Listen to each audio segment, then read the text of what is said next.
Hey guys, welcome to this video. So this video is going to be about why keeping a secondary bias is important. So I know a lot of people they love to marry a bias. They love to see one perspective of the market, and that just isn't right.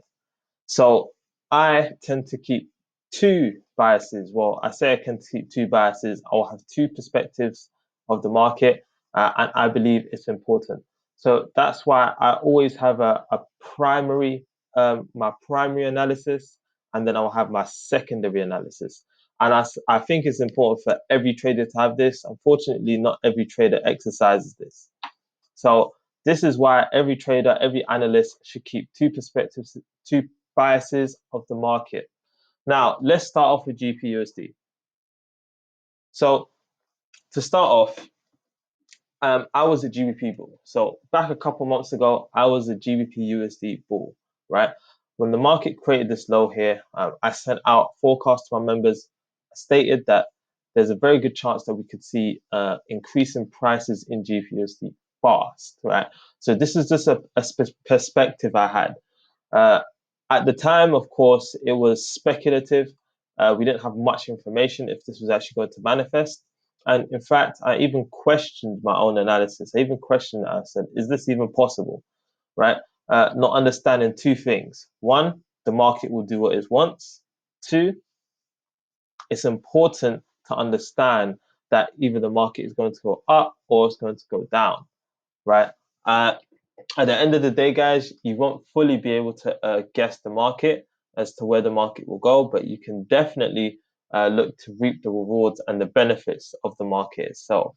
So that's what I look to do, regardless of whether it goes up and down. I should first of all have kept my first analysis as my primary, and my bearish scenario, which ended up becoming my primary, as my secondary analysis. So, of course, I learned from that experience, and learning is part of the game. So, say for example, now we have GPUSD. This analysis has now become my primary, right? It becomes my primary because of recent developments. So it's okay to change between primary and secondary. The most important part is profiting off the market, whether it goes up or down. So I'm a wave analyst first and foremost. I use the wave principle, but this technique can be applied to any form of technical analysis, harmonics, anything, just simple trendline breakouts, right? Because I know some of you are trendline breakout traders, so you can use this as well. I tend to start off on the monthly, right? I tend to start off on the monthly, and I kind of gauge, right? I tend to try and gauge what I can see from the monthly. So far, I know this is a bearish sequence. Right now, I have this forecast as a just a complete an utter bearish forecast. Right now, we have GPUSD and FXCM on the monthly time frame. I have this again as a sideways correction, a large sideways correction as a possible forecast. And I also, guys, have GPUSD, I think it's on the IDC exchange, as a complete bearish forecast. So I've got this also as a wave two. So I've already prepared myself with two forecasts, guys. Just as simple as that, right? And this is important because when we're trading the markets, when we're analyzing the markets, we want to be able to understand where the market is going in the longer term. So by doing this, guys, I've already provided myself with kind of two viewpoints of where the market could go, right? It gives me the ability to not be surprised when something happens in comparison to if I only had one viewpoint of the market. You know, traders are often surprised when it occurs because they only have one viewpoint, right? Only one direction. So it removes the surprise factor. So now, when I break it down, guys, when I break it down and I go back to uh, the FXCM analysis, and I go back to the weekly, well, I have now printed just a pattern in progress, right? So on the wave principle, this is an expanded flat. It's currently in a C wave, but I've identified this scenario as being in a possible fourth wave, right? For a potential move higher. Now, this doesn't mean we can just buy the whole move higher. We can do that if it does occur, that is. But it also means, guys, that we can actually capitalize off the move to the downside and move to the upside when it occurs. right? Now, most importantly, when the market looks clear, that's when we should be trading the markets. We shouldn't be trading the markets when they don't look clear, right? And now, when I look at this structure here, right, again, some analysis was sent up in the past in GPUSD. When you look at the structure, right, first of all, I was actually kind of bearish here on GPUSD. I was expecting an impulse wave, yes, but I was not expecting the market to develop in this manner. No, definitely not, right? Very unconventional for me. But as the market continued to rise, of course, I had to adapt. You're forced to adapt in these kind of scenarios. So what I have here is I've indented an impulse wave in formation. This does look like an extended fifth wave, very unconventional extended fifth wave, but a fifth wave nonetheless.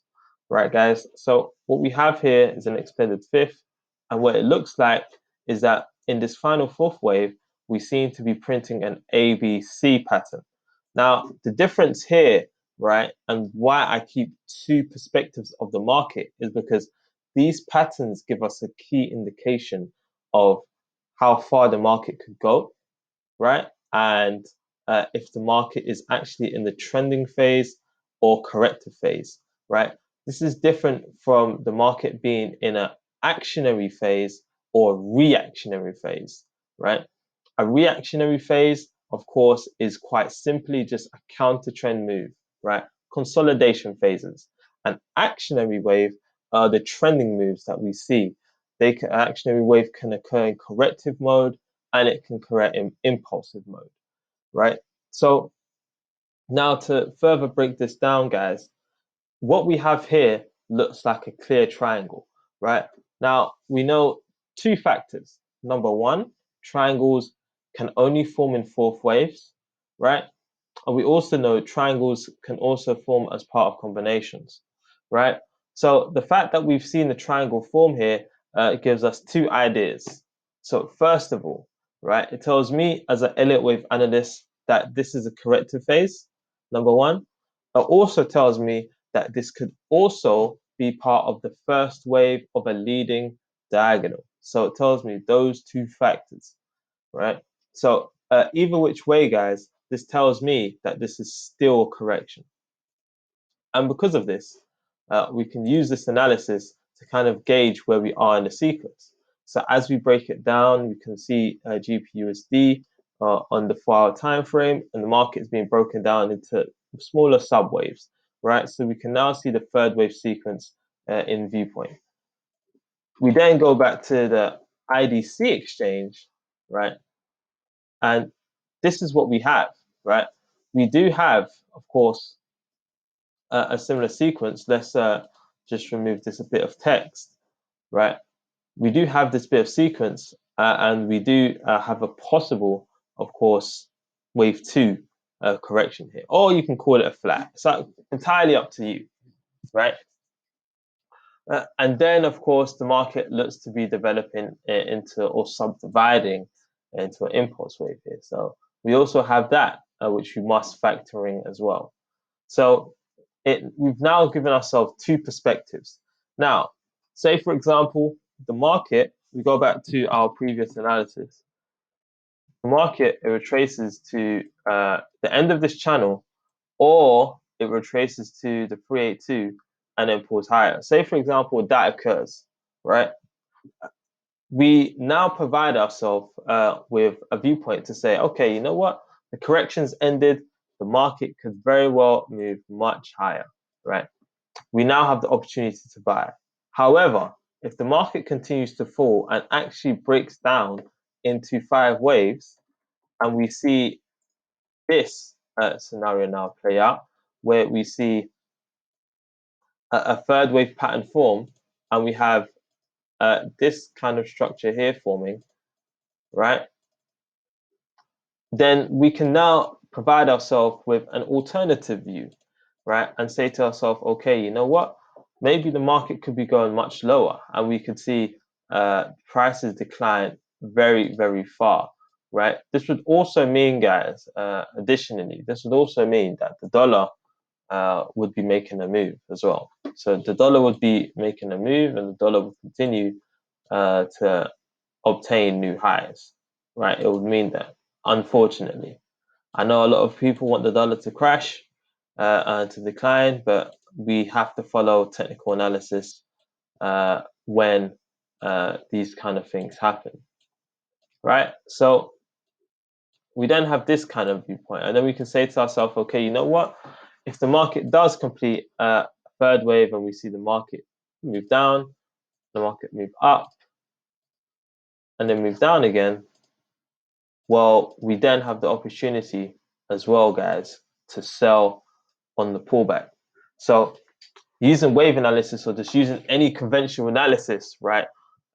We can just use a simple market structure to kind of gauge, where we're at, where we could be going, uh, how much progress the trend has, if the market may continue to go up or may continue to go down, right? And this has helped me because sometimes in the past I've just had a previously limited view, and I was always telling myself this has got to happen, it has to happen, right? But it doesn't. It doesn't have to happen, guys. And the market will do what it's want.